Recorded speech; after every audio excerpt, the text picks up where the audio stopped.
நீங்க எல்லா புராணம் பாத்தீங்கன்னா சிவன் வரம் கொடுத்து அகப்பட்டிருக்கிறார்.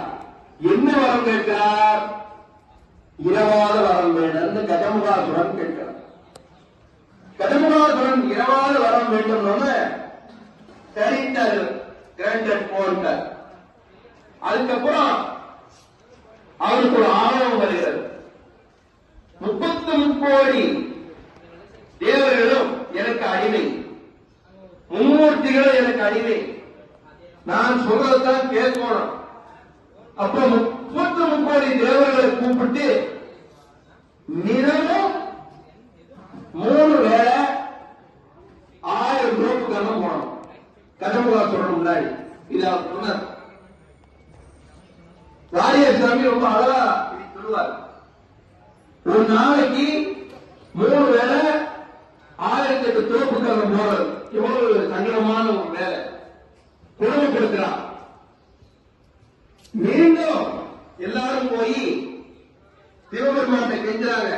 சாமி, நீ பாட்டுக்கு வரத்தை கொடுத்துட்ட, பாரா படுத்துறான் கஜமுகாசுரன், அவனுக்கு ஏதாவது நீங்க ஒரு முடிவு வெட்டணும் அப்படிங்கிறதுனால புராணத்துல ஒரு புராணம் தன் வடிவில் இருப்பவனால் தான் தனக்கு மரணம் அப்படின்னு அவன் வாங்கியிருக்கான். அப்போ அவன் எப்படி இருக்கிறான்? கஜமுகாசுரன் யானை தலையோடு இருக்கிறான், மனித உடலோடு இருக்கிறான். கஜமுகாசுரன் ஈச்சராரி விநாயகர் கோயில் போனீங்கன்னா அந்த படம் இருக்கான். கஜமுகாசுரனை விநாயகர் வதம் பண்ற படம் இருக்கான். இப்ப நினைப்ப என்னடா அவரும் பிள்ளையாரா இருக்காரு, என்ன பிள்ளையார் பிள்ளையாரே போடுறாருன்னு குழந்தையா இருக்கிற போது நான் கேட்டது உண்டு. அந்த கஜமுகாசுரனை அவன் போலவே தோட்டம் பாப்பான். அந்த கம்பீரம் யானை வழியில வடகு விநாயகர் பெருமானுக்கு வந்து இந்த கஜமுகாசுரனை எந்த ஆயுதங்களாலும்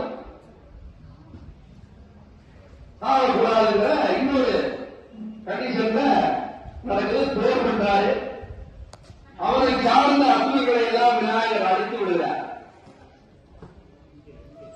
எவ்வளவோ ஆயுதங்களை அவரை கொல்ல முடியும்.